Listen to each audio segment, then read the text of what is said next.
Listen to your zodiac signs daily predictions for today, Thursday, April 3rd, 2025. Wá gbọ́ ṣíṣe àti máṣe tòní gẹ́gẹ́ bí irúfẹ́ ìràwọ̀ tí ò ń lò. Mo kí Ọlọ́run Ọba, mo ṣègbó Olódùmarè,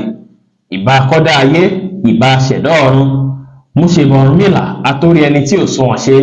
Mo júbà ọkùnrin, mo júbà obìnrin. Mo kí gbogbo ojú tó ń wò mí níbikíbi tí ẹ ti ń gbọ́ mi káàkiri àgbáńlá ayé. Èyí ni ìwádìí ojoojúmọ́ fún gbogbo ìràwọ̀ pátá àti ṣíṣe àti máṣe fún gbogbo ìràwọ̀ pátá ti tòní, tí ń ṣe ọjọ́ Thursday, April 3rd ọdún 2025 tí a wà nú ẹ̀ yìí. Ẹ̀yin tẹ́ ń wò mí pátá, ẹ dákun ẹ dábọ̀ ẹ bá ń share fídíò yìí kó kárí ilé kó kárí oko, kó lè jẹ́ òwúrọ̀ àti àǹfààní fún ọ̀pọ̀lọpọ̀ ènìyàn. Kí ẹ sì máa gbàgbé láti follow, kí ẹ sì subscribe, kẹ́lẹ́ pẹ̀lú àwọn tá máa jàǹfààní onírúurú fídíò tá à ń fi léde lójoojúmọ́ fún ìdàgbàsókè ìjọmọ ènìyàn. Bẹ́ẹ̀ sì lẹ́yìn tẹ́ fẹ́ ṣèwádìí onírúurú láǹfààní láti kàn sí wa ní WhatsApp 09033897161. Ẹ̀yin tẹ́ ń lò ràwọ̀ iná tó kan yan Harris, ẹ̀yin tàbí láàrin March 21 sí April 20, ọpọlọ yín máa jí pépé dáadáa. Àsìkò yìí sì dára púpọ̀ láti fi kojú gbogbo kùdìẹ̀kudiẹ èyí tí ó ti ń wáyé látijọ́ mẹ́ta. Èní dára láti fi kojú rẹ̀. Opportunity èyíkéyìí tó bá wáyé lọ́jọ́ tòní kẹ́ gíráàbù rẹ̀, kẹ́ sọ́ di àṣeyọrí fúnra yín lénìí. Kí ẹ rí dájú pé ẹ báwọn èèyàn ṣe. Bákan náà sì rèé, ìríni tí yín ó máa jẹ́ tó máa jọni lójú, tó máa fa òun fáwọn èèyàn wá sí yín lọ́dọ̀ lénìí. Ó ṣeé ṣe kí ọ̀rọ̀ owó kó fẹ́ rí bákan, ṣùgbọ́n ìrọ̀rùn máa wáyé, tí ìdàgbàsókè máa wáyé látàrí pé ẹ máa ráwọn sọ̀pọ́ọ̀tì látọ̀dọ̀ àwọn tó ṣe pé wọ́n gbà yín ká. Lénìí ẹ má dá sọ́rọ̀ tí wọ́n pè yín sí àbí tí ó kàn yín. Ẹ pàṣírí mọ́ lórí àwọn kan tí ẹ ń gbà lérò fún dáadáa, kí ẹ sì rẹra yín lẹ̀ dáadáa lénìí pẹ̀lú. Rẹ́ẹ̀dì jẹ́ kọ́lọ̀ tó dára jù fún yín láti wọ̀ láṣọ lónìí. Aago 5 ní ìrọ̀lẹ́ sí aago 6 kọjá 30 ìṣẹ́jú ní ìrọ̀lẹ́ ní àkókò èyí tó dára jù fún yín láti fi ṣe ohun tó ṣe kókó, tó ṣe pàtàkì jù nínú ìgbésí ayé yín ní ọjọ́ tòní. Ẹ̀yin tẹ́ ń lò ràwọ̀ erùpẹ̀ alámọ̀ Taurus, ẹ̀yin tá a bí láàrin April 21 sí May 20, léni ẹ máa wà highly motivated, ẹ sì máa wà determined láti gbájúmọ́ àwọn nǹkan tó yẹ kẹ́ gbájúmọ́ láàyè iṣẹ́. Léni kí ẹ má ṣe kó rọkàn rárá tí iṣẹ́ bá ń lọ tó ń slow díẹ̀díẹ̀. Kẹ́ rí dájú pé ìyípo padà ń bọ̀ láìpẹ́ láì jìnnà. Léni kò dára kí ẹ kówó sọ́wọ́ èèyàn kan tó dàbí ọ̀rẹ́ tàbí alásùnmọ́ yín kó má ṣòwò yín kúmọkùmọ. Bẹ́ẹ̀ sì ni lọ́jọ́ tòní ẹ má kánjú ju bó ṣe lọ lórí ohunkóhun. Ẹ tẹpá mọ́ṣẹ́, kẹ́ sì ṣe nǹkan yín létèlétò dára. Light purple jẹ́ kọ́lọ̀ tó dára jù fún yín láti wọ̀ láṣọ lónìí. Aago 10 láàárọ̀ sí aago 12 ní ọ̀sán ní àkókò èyí tó dára jù fún yín láti fi ṣe ohun tó ṣe kókó, tó ṣe pàtàkì jù nínú ìgbésí ayé yín ní ọjọ́ tòní. Ẹ̀yin tẹ́ ń lò ràwọ̀ afẹ́fẹ́ aláwàdà Gemini, ẹ̀yin tá a bí láàrin May 21 sí June 21, léni kí ẹ gbìyànjú láti relax, kí ẹ lo àkókò àti ìgbà tó dára pẹ̀lú mọ̀lẹ́bí àti àwọn ọ̀rẹ́ yín. Léni àwọn nǹkan rere máa rọ̀gbà yín ká. Sùúrù tí ẹ bá sì máa ní lọ́jọ́ tòní ó ṣeéṣe kó má tó nǹkan. Kẹ́ wá kíyèsára pẹ̀lú ọ̀rọ̀ ẹnu yín, kí ẹ má sọ̀rọ̀ tó máa ṣàkóbá fún àwọn tó rọ̀gbà yín ká tàbí tó máa mú bí wọn. Léni kẹ́ báwọn èèyàn sọ̀rọ̀ pẹ̀lú ìfẹ́, ẹ báwọn èèyàn ṣe pẹ̀lú àwàdà àti ẹ̀rín. Ẹ ṣe dáadáa sáwọn èèyàn, kí ẹ fi ìgboyà báwọn èèyàn ṣe lọ́jọ́ tòní. Pink jẹ́ kọ́lọ̀ tó dára jù fún yín láti wọ̀ láṣọ lónìí. Aago 1 ní ọ̀sán sí aago 2 ní ọ̀sán ní àkókò èyí tó dára jù fún yín láti fi ṣe ohun tó ṣe kókó, tó ṣe pàtàkì jù nínú ìgbésí ayé yín ní ọjọ́ tòní. Ẹ̀yin tẹ́ ń lò ràwọ̀ omi agbára Cancer, ẹ̀yin tá a bí láàrin June 22 sí July 22, ẹ̀yin dájú pé ẹ maintain ní healthy relationship pẹ̀lú àwọn olólùfẹ́ yín. Kẹ́ hùwà dáadáa sí wọn, pàápàá pẹ̀lú mọ̀lẹ́bí àtàwọn tí ẹ̀dìjọ́ ń ṣiṣẹ́. Léni ẹ jìnnà sí ìbínú pátá, kẹ́ mọ́kàn balẹ̀, kẹ́ sì rí dájú pé ṣe gbogbo nǹkan tá mú kí ìbáṣepọ̀ yín àtàwọn olólùfẹ́ yín dánmọ́rán. Ẹ̀yin tẹ́ jẹ́ iṣẹ́ ẹ kíyèsára pẹ̀lú ènìyàn kan tó súnmọ́ yín tó ṣe pé ó ti gbowó lọ́wọ́ yín tẹ́lẹ̀ tí ò dá padà. Ẹ má ṣùyà ní mí lọ́jọ́ tòní kò dára. Ẹ má ṣàṣejù lórí ohunkóhun. Ẹ ṣàwọn kan tá mú kí inú yín dùn káyọ̀ yín kún. Ẹ jẹ́ kára yín yá gágá, kẹ́ sì ṣe dáadáa sáwọn èèyàn lénìí. Aago 2 ní ọ̀sán sí aago 3 ní ọ̀sán ní àkókò èyí tó dára jù fún yín láti fi ṣe ohun tó ṣe kókó, tó ṣe pàtàkì jù nínú ìgbésí ayé yín ní ọjọ́ tòní, tí kọ́lọ̀ white sì jẹ́ kọ́lọ̀ èyí tó dára jù fún yín láti wọ̀ láṣọ ní ọjọ́ tòní.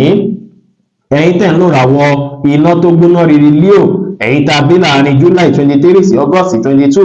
ọ̀pọ̀ yín ó ṣeéṣe kẹ́ wà distracted kó dàbí ìgbà pé ẹ fẹ́ gbájúmọ́ṣẹ́ dáadáa tó bó ṣe yẹ lọ́jọ́ tòní. ó ṣeé ṣe kí ó dàbí ìgbà pé àti gbájúmọ̀ àwọn nǹkan tó ṣe kókó nira díẹ̀ fọ́ta yín tó ṣe pé ẹ lè máa fẹ́ lé nǹkan tuntun instead tẹ́ fi lẹ fẹ́ gbájúmọ́ àwọn nǹkan tó yẹ kẹ́ gbájúmọ́ kò wá dára kí ẹ ṣe bẹ́ẹ̀ o gbogbo nǹkan tó rí báyìí tó ń ṣẹlẹ̀ yẹ rí dájú pé ẹ mú kúrò kẹ́ gbé sẹ́gbẹ́ kan kí ẹ gbájúmọ́ àwọn nǹkan tó yẹ kẹ́ gbájúmọ́ lónìí ló dára ẹ má ṣe ní ẹ̀ ń dá sí nǹkan kan àbí ẹ̀ ń gbégbèsè kan tó ṣe pé lè padà regret lọ́jọ́ iwájú kẹ́ kíyèsára ó ṣeé ṣe kí àwọ̀ fẹ́ wáyé láàrin ẹ̀yin àti olólùfẹ́ yín látàrí ọ̀rọ̀ owó bóyá ó lè sẹ́ pé bóyá tí náwó nínú àpàjù bó ṣe yẹ lọ ẹ gbájúmọ́ṣẹ́ kẹ́ lè róre gbámú ẹ jẹ́ kára yín yá gágá ẹ ṣe dáadáa sáwọn èèyàn ẹ fọgbọ́n àtòyé tó lọ́n fún yín ṣe ohunkóhun lénìí kí ẹ sì má ṣe mẹ́nikẹ́ni sínú rárá lénìí aago 3 ní ọ̀sán sí aago 5 kọjá 30 ìṣẹ́jú ní ìrọ̀lẹ́ ní àkókò èyí tó dára jù fún yín láti fi ṣe ohun tó ṣe kókó tó ṣe pàtàkì jù nínú ìgbésí ayé yín lónìí tí kọ́lọ̀ yẹ́lò sí jẹ́ kọ́lọ̀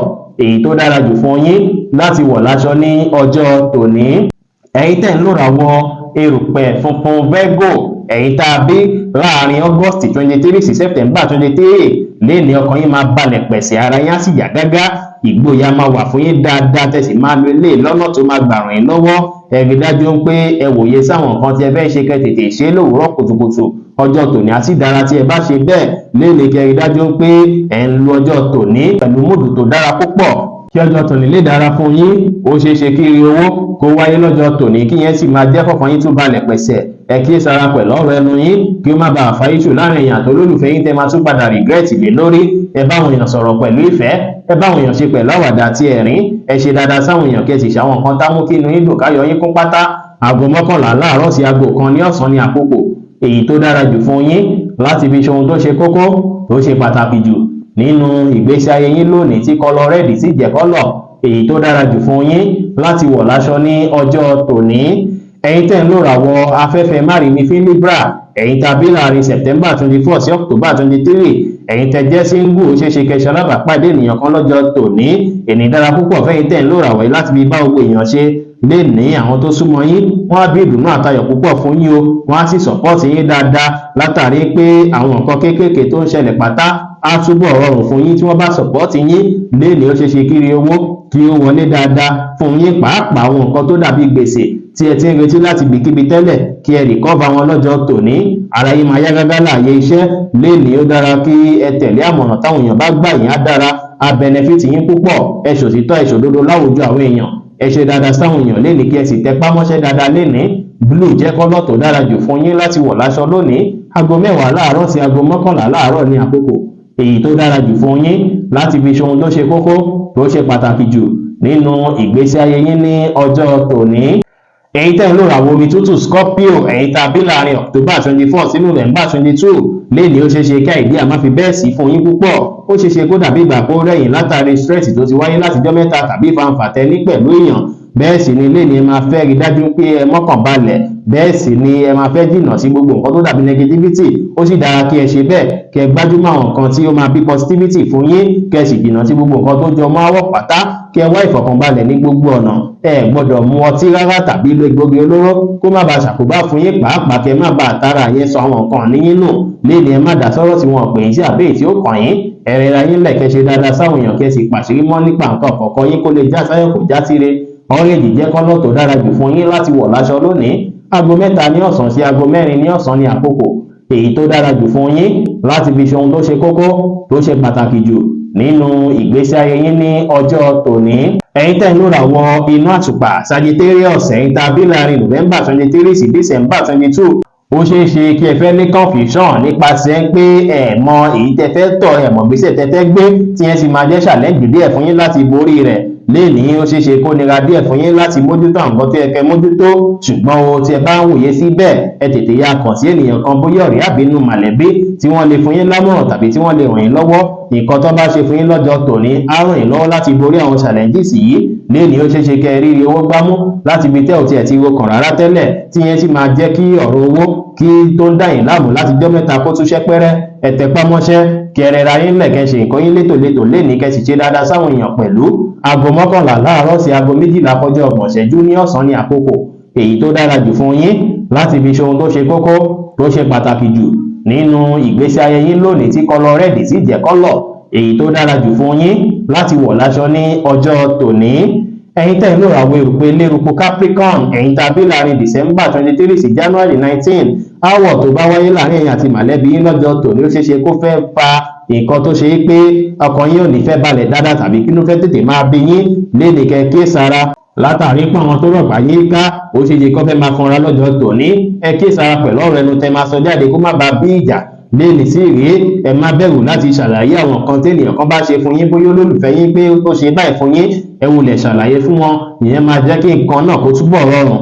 ẹ má ṣe rò ìròyìn púpọ̀ ju bó ṣe yẹ lọ lọ́jọ́ tòní. olólùfẹ́ yín máa gbárùkù sí yín dáadáa kí ilẹ̀ tó ṣú gbogbo nǹkan máa ti rọrùn padà. ó ṣeéṣe kí owó wọlé fún yín tásì jẹ́ kọ́kàn yín tún balẹ̀ pẹ̀sẹ̀. bẹ́ẹ̀ sì ni ẹ tún máa lè láǹfààní láti lówó lórí àwọn nǹkan tẹ́ fẹ́ lówó fún. ẹ ní ìrètí pé gbogbo nǹkan ti dára. ẹ fi ìmáìdí yín kí ẹ jẹ́ kára yín yá gágá kí ẹ sì má ṣe ohun tó lágbára jù ẹ̀mí yín lọ lénìí rárá. ẹ mú sùúrù lòkè ẹ gbà láfíà láàyè ibikíbi tẹ́ bá wà pẹ̀lú. yẹ́lò jẹ́ kọ́lọ́ tó dára jù fún yín láti wọ̀ láṣọ lónìí. aago 4 ní ìrọ̀lẹ́ sí aago 7 ní àṣálẹ́ ní àkókò èyí tó dára jù fún yín láti fi ṣe ohun tó ṣe kókó tó ṣe pàtàkì jù nínú ìgbésí ayé yín ní ọjọ́ tòní. ẹ̀yin tẹ́ ń lò ràwọ̀ afẹ́fẹ́ oníbínú Aquarius, ẹ̀yin tá a bí láàrin January 20 sí February 19, àwọn nǹkan tí ẹ bá ṣe lọ́jọ́ tòní tẹ́ bá fowó ṣe á bí ire púpọ̀ fún yín lọ́jọ́ iwájú. account balance yín lọ́jọ́ tòní á jẹ́ tó ṣe pé máa rẹ́rìn músẹ́ tí ẹ bá ń wò ní o, látàrí pé èrè owó máa wọlé dáadáa, kódà iye tó máa wọlé máa pọ̀ ju iye tẹ́ máa ná síta lọ lọ́jọ́ tòní. ó dára kí ẹ kíyèsára kí ẹ má náwó nínú àpàjù bó ṣe yẹ lọ, kí ẹ kọ́ bá ti ń fi owó pamọ́. bẹ́ẹ̀ sì ni kí ẹ wòye sí àwọn àkókò kan láti fi dá wà lẹ́yìn nìkan, láti fi ronú nípa kí ló tún kàn tẹ́ fẹ́ ṣe fún ìdàgbàsókè ìgbésí ayé yín tí ẹ sì máa bí ipò padà rere fún yín tí ẹ bá ṣe bẹ́ẹ̀. ẹ múra dáadáa lénìí kí ẹ dòrí, ẹ má sọ̀rọ̀ òdì àbí ọ̀rọ̀ ẹ̀tọ́ sí èèyàn lénìí. ẹ ṣe dáadáa sáwọn èèyàn kí ẹ sì rẹra yín lẹ̀ lénìí pẹ̀lú. aago 10 láàárọ̀ sí aago 11 láàárọ̀ ní àkókò èyí tó dára jù fún yín láti fi ṣe ohun tó ṣe kókó tó ṣe pàtàkì jù nínú ìgbésí ayé yín lónìí, tí kọ́lọ̀ white sì jẹ́ kọ́lọ̀ èyí tó dára jù fún yín láti wọ̀ láṣọ ní ọjọ́ tòní. ẹ̀yin tẹ́ ń lò ràwọ̀ omi tí kì í ro Pisces, ẹ̀yin tàbí láàrin February 20 sí March 20, ó ṣeéṣe kí ẹ rí ipò padà kan nínú ìgbésí ayé yín lọ́jọ́ tòní tó sì ṣe kókó tó ṣe pàtàkì tí á bí kí ìyípadà dé bá ọ̀rọ̀ iṣẹ́ àti ìgbésí ayé yín. ó ṣeéṣe kí ẹ fẹ́ ṣe àwọn nǹkan tó ṣe é pé ó máa gba èrò, á sì gba kí ẹ wòye sí dáadáa. bẹ́ẹ̀ sì ni nǹkan yìí máa jẹ́ èyí tó máa ràn yín lọ́wọ́ púpọ̀ lọ́nà gbọ́ọ́rọ́. látàrí eléyìí gan sì rèé, ó ṣeéṣe kí iṣẹ́ yín lọ déédéé, ẹ̀yin tẹ̀sí kẹ́kọ̀ọ́, ó ṣeéṣe kí ẹ rẹ́kọ̀ọ́ dáadáa lọ́jọ́ tòní. àkókò ìdára púpọ̀ láti fi kojú àwọn nǹkan tó dàbí iṣu tẹ́ ń kojú lọ́wọ́lọ́wọ́ báyìí, kí ẹ ronú jinlẹ̀ lọ́nà tó tọ́, kí ẹ sì gbégbésẹ̀ láti wá ipò padà àwọn nǹkan tó dàbí kùdìẹ̀kudiẹ lénìí. ẹ tẹpá mọ́ṣẹ́, ẹ ṣe dáadáa sáwọn èèyàn, ẹ rẹra yín lẹ̀ kí ẹ sì wà determine. aago 8 ní àṣálẹ́ sí aago 10 ní àṣálẹ́ ní àkókò èyí tó dára jù fún yín láti fi ṣe ohun tó ṣe kókó tó ṣe pàtàkì jù nínú ìgbésí ayé yín lónìí. ẹ wá gbọ́dọ̀ wọ aṣọ yẹ́lò rárá lénìí, látàrí pé yẹ́lò jẹ́ kọ́lọ̀ èyí tí ó dára rárá fún yín láti wọ̀ láṣọ ní ọjọ́ tòní. bí ó ṣe jẹ́ nìyẹn fún gbogbo irúfẹ́ ìràwọ̀ 12 tó wà pátá. ẹ̀yin tẹ́ ń wò mí pátá, ẹ má gbàgbé pé Ọlọ́run bo Olódùmarè nìkan lọ́ba tó ní ìmọ̀ jùlọ. fẹ́yìn tẹ́ fẹ́ ṣèwádìí onírúurú, ẹ láǹfààní láti kàn sí wa ní WhatsApp 09033897161. ire gbogbo ajẹ́ tiwa lónìí, lọ́sẹ̀ yìí, lóṣù yìí àti ní gbogbo ayé wa láṣẹ Èdùmàrè. ire o.